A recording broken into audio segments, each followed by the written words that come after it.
So Dr. Peterson, you talk about this idea of ending unnecessary suffering and this idea of committing one's life to that. At a minimum. I mean, that's just the obvious thing that you could do. A lot of students, I think, accept that premise and view what they're doing as trying to eliminate or reduce unnecessary suffering, and they see activism or other forms of direct service as fulfilling that goal. Do you simply disagree with like the content of what they think, the tactic that they are using to end unnecessary suffering, or do you think that their motives or their intentions are not even the same as yours?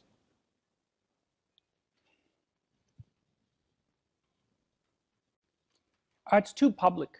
You know, there's this old saying from the New Testament about not praying in public, right?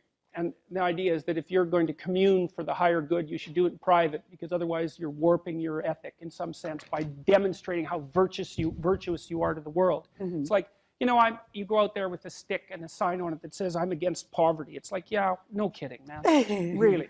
Like, who's for poverty? No one's for poverty. So it's an abdication of responsibility with the mask of social virtue. You want to solve difficult problems, you figure out how to get along with your brother, the one you've been fighting with for 5 years, or see if you can staple your family back together. See if you can stop fighting with your girlfriend and have a relationship that lasts for more than 2 weeks. You know, it's like there are things that you should be doing in the confines of your own life that are private and humble, that would constitute genuine accomplishments, and those are the things that you should attend to. And no one's going to come along and say, "Hey, you know, good job, you're changing the world," because it's private, but it's real, and people don't do that. And so no, I don't trust the activist.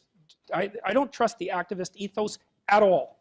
I think everything about it is superficial and trendy and too easy, and it externalizes the blame. The evil is always elsewhere, which is a dreadful mistake to make, because the evil isn't elsewhere. That's the thing that you understand when you're wise, is the evil is not elsewhere.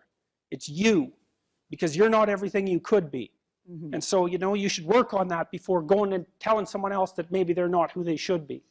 So I think it's, you know, so I don't buy it. It's too easy. It's far too easy, and it's too public. And it's too self-congratulatory. And then there's the murderous, like, Marxist element, which, you know, I'm always often inclined to mention. So certainly, I think you've identified certain causes where the public element of trying to do good, or the self-congratulatory version of trying to do good, could be harmful. But do you think there are cases, for instance, I'm thinking of policy, influencing policy, being a policymaker. It seems like something like that, public policy, could be used to eliminate some unnecessary suffering, but would involve a more public domain, something where you are trying to attract followers, trying to attract praise from other people. Look, if you've established yourself in the world as a credible human being, and people are asking you to enter public service because of your accomplishments, then it's time to do it. Right. But before that, it's a little on the premature side. And if you're just setting yourself forward as an avatar of an ideology, then there's nothing to you except, I think of it as the chattering of various forms of demons. It's like you're not helpful. And if you look, you want to think, okay, are you fit to lead? Let's put it that way. Okay, first of all, do you know where you're going? Because that's actually one of the hallmarks of a leader. A leader knows where he's going, and maybe other people are also interested in going that way. But the leaders I've met have carved themselves out a personal vision, right? It's not some cookie cutter ideological solution to the ills of the planet. They've done a detailed analysis, right? They know what they're talking about. And they're usually people, well, they've had a successful relationship, they've had a successful family, they have a couple of degrees, they've established a business, like they've made themselves credible in 5 or 6 dimensions. Well, then maybe you know enough about the world to dare to mess with its internal mechanisms. And if you don't have that kind of in-depth knowledge, then you should no more work on the economic systems of Western civilization than you should try to adjust the electronic systems of your automobile, because the latter is far less complex than the former. So of course there's utility in policy formulation and in government service and in all of those sorts of things. But you have to have transformed yourself, at least to some degree, into someone who's actually competent before you should even dare to do such things. You think, well, I've read some Marx and now I know how to change the world. It's like, that's a very bad idea, because the probability that you're going to take something complex that doesn't work too badly and fix it with your idiotic intervention is 0. So, well put.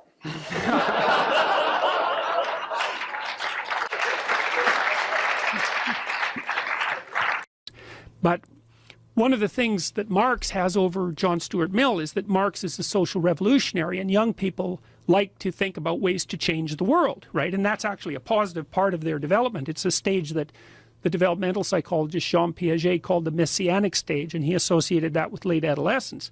It's like, while young people want to change the world, the problem is that that's been harnessed into attempts to change other people. But that isn't what you should do. If you want to change the world, you should change yourself. And I don't mean that in some cliched sense. I mean it in the sense that Alexander Solzhenitsyn said when he analyzed the Soviet Union. He said, don't be thinking that the line that divides good from evil runs down a political spectrum or countries or something like that. It runs down right down the middle of your soul. And if you want to sort out the world, then what you do is you sort yourself out. It's a serious business, right? They say it's more difficult to rule yourself than to rule a city. And that's the truth, because you're complicated and there are horrible monsters inside of you that need to be tamed and to be brought into alignment and submission so that you can be a powerful